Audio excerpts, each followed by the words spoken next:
ঠিক আগের দিন ৭৪ লাখ টাকা নিয়ে জামাতের একজন জেলা আমিরের বিমানবন্দরে থাকা, মানে তার আটক হওয়া, সেটা আবার সামনে আসা, এইটা আপনাদের ভোটের ক্ষেত্রে কিছু কিছু মানে ঠিক আগের দিন এটা ক্ষতি। আমি বলি, এই ব্যাপারে বৈধভাবে খরচ করার একটা সীমানা ছিল। এই ব্যাপারে সংগঠন তিনি শুধু একজন মানে দায়িত্বশীল নেতা নন, তিনি এই সমাজের একজন নাগরিক, তিনি ব্যবসায়ী, তার ব্যবসার টাকা হতে পারে। এইভাবে বিমানে টাকা বহন করার মাঝে আভ্যন্তরীণ ভাবে কোনো ইলেকশন আগে মনে একটু বাধা আছে? না, কোনো বাধা নাই। বাধা নাই না, কোনো ধরনের কোনো বাধা নাই, কেউ বলে নাই। আচ্ছা, কোনো ধরনের কোনো বাধা নাই। বাধা নাই বলেই বিমানবন্দর ইমিগ্রেশন যেটা কাস্টম যেটা ছেড়ে দিয়েছে তাকে ঢাকা থেকে, নইলে তো এখানেই আটকাতো। তো এখানে তো আটকায় নাই। এই সমস্ত জিনিস অতি উৎসাহী কিছু লোক বিভিন্ন সমাজের বিভিন্ন জায়গায় বসে থাকেন, তারা এগুলা গঠান।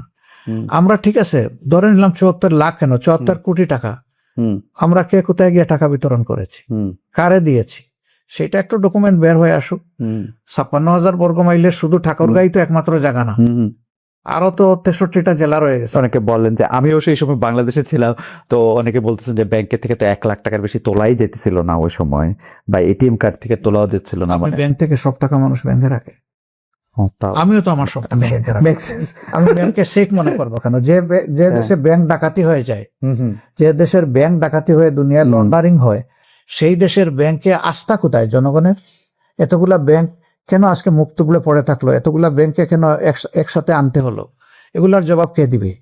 আসলে যদি দেশের বিদ্যমান আইনে কোথাও কোনো নিষেধাজ্ঞা না থাকে আর সেটা যদি কেউ কিছু করে, সেটা নিঃসন্দেহে বাড়াবাড়ি।